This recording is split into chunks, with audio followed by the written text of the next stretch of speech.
রাজশাহীর পুঠিয়া উপজেলায় এক নারীকে দলবদ্ধ ধর্ষণের অভিযোগে বিএনপি ও সহযোগী সংগঠনের ৫ নেতাকর্মীর বিরুদ্ধে থানায় মামলা হয়েছে। মামলার পর এক আসামিকে গ্রেফতার করেছে পুলিশ।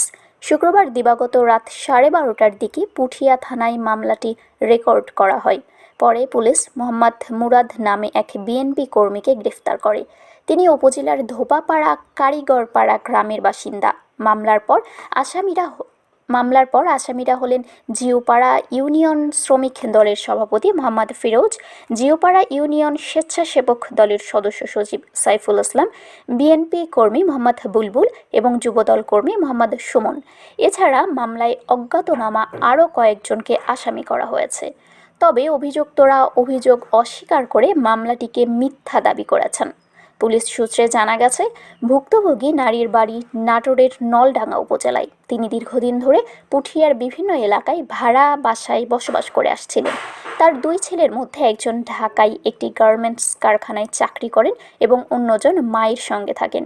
মামলার পর শনিবার ওই নারীকে শারীরিক পরীক্ষার জন্য রাজশাহী মেডিকেল কলেজ হাসপাতালে পাঠানো হয়েছে।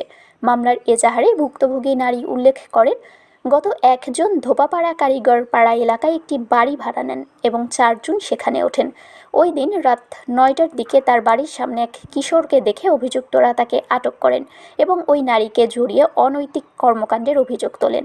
এজাহারে আরও বলা হয়, এক পর্যায়ে অভিযুক্তরা বাড়িতে প্রবেশ করে নগদ 25,000 টাকা, প্রায় 22,000 টাকা মূল্যের রূপার নূপুর এবং 40,000 টাকা মূল্যের একটি মোবাইল ফোন নিয়ে যায়। পরে সাইফুল ইসলাম তাকে ধর্ষণ করেন বলে অভিযোগ করা হয়। ভুক্তভোগীর দাবি, এরপর ফিরোজ তাকে নিরাপদ স্থানে পৌঁছে দেওয়ার কথা বলে মোটরসাইকেলে করে উজালপুর গ্রামের একটি নির্জন মাঠে নিয়ে যান। সেখানে ফোনে ডেকে আনা হয় মুরাদকে। রাত 11টার দিকে মুরাদ সেখানে পৌঁছে তাকে ধর্ষণ করেন বলে এজাহারে উল্লেখ করা হয়েছে। পরে ফিরোজ তাকে বাঁশবাড়ি বাজারে পৌঁছে দেন। সেখান থেকে তিনি ভ্যানে করে নলডাঙ্গায় নিজ বাড়িতে চলে যান। অভিযোগের বিষয়টি জানতে চাইলে জিওপাড়া ইউনিয়ন শ্রমিক দলের সভাপতি ফিরোজ বলেন, ওই নারীর বাড়িতে এক যুবক অনৈতিক কাজে গিয়েছিল। স্থানীয়রা তাকে আটক করেন। পরে সিদ্ধান্ত হয় ওই নারীকে সেদিনই গ্রাম ছেড়ে যেতে হবে। তিনি মোটরসাইকেলে করে তাকে বাজার পর্যন্ত পৌঁছে দেন। তার দাবি, লুটপাট বা ধর্ষণের কোনো ঘটনা ঘটেনি। গ্রাম ছাড়ার ঘটনাকে কেন্দ্র করেই তার বিরুদ্ধে মিথ্যা মামলা করা হয়েছে। পুঠিয়া থানার ভারপ্রাপ্ত কর্মকর্তা ফরিদুল ইসলাম বলেন, মামলার অভিযোগ সত্য না মিথ্যা সে বিষয়ে এখনই মন্তব্য করার সুযোগ নেই। তদন্ত শেষে বিষয়টি স্পষ্ট হবে। তিনি জানান, মামলার পরপরই একজন আসামিকে গ্রেফতার করে আদালতের মাধ্যমে কারাগারে পাঠানো হয়েছে।